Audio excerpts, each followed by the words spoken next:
Hey everyone, in this video I'm going to show you how to fix the Windows backup error code 0xC0EA000A on Windows 11.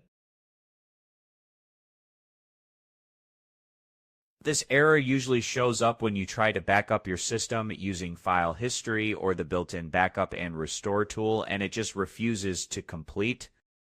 Don't worry, by the end of this video your backup should be working again. First, let's start with the basics.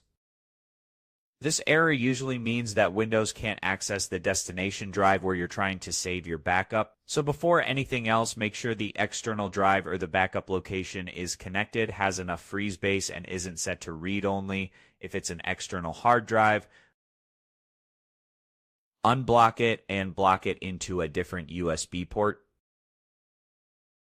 Now, if the drive is connected properly but you still get the error, let's move to the next fix. Click on the Start menu, type CMD, right-click on Command Prompt, and choose Run as Administrator.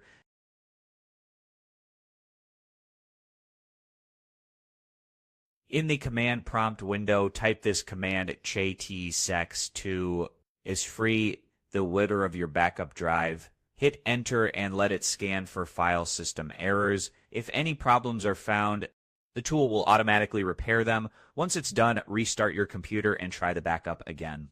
Still no luck, let's check the Windows services related to backup. Press Windows R, type Services, Mac, and press Enter.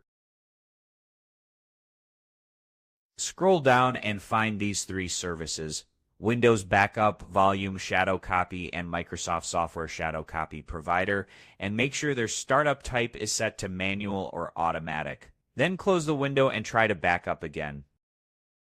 After following these steps, you should no longer see the Windows backup error and your backup should run smoothly again.